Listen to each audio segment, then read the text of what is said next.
تو ان کا بڑھاپا بھی آسانی یعنی فراغت سے گزرتا ہے۔ فراغت کا مطلب کیا ہے؟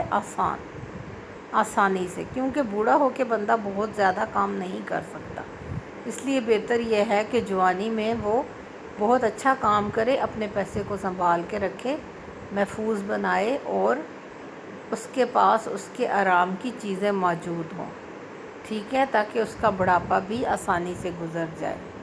ہر انسان کو، ہر طالب علم کو محنت کی اہمیت کا احساس ہونا چاہیے۔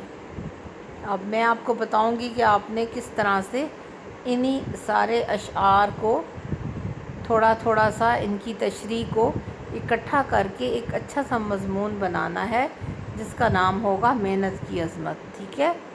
تو پھر یہ میں مشقی سوالات کراؤں گی، تو اس طرف آؤں گی، فی الحال آپ اس کو مکمل کریں، اور مزید آپ کو میں اشعار 2 دیتی ہوں محنت کے بارے میں، آپ نے ان کی اچھے سے تشریح کرنی ہے۔ جب میں کوئی سوال دوں جس کے اوپر لکھا ہو سیاق و سباق کے ساتھ اشعار کی تشریح کریں، تو سیاق و سباق کا کیا مطلب ہوتا ہے بیٹا؟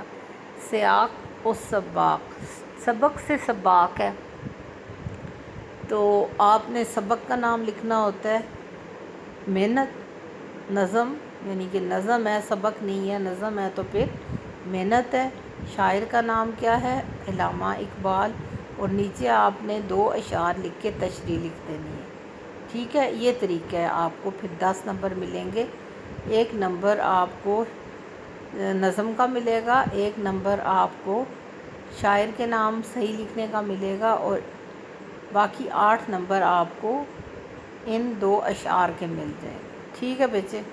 انشاءاللہ پھر آپ سے ملاقات ہوتی ہے، اور میں ہوم اسائنمنٹ بھیجتی ہوں، اور امید ہے سب بچے اس کو کریں گے۔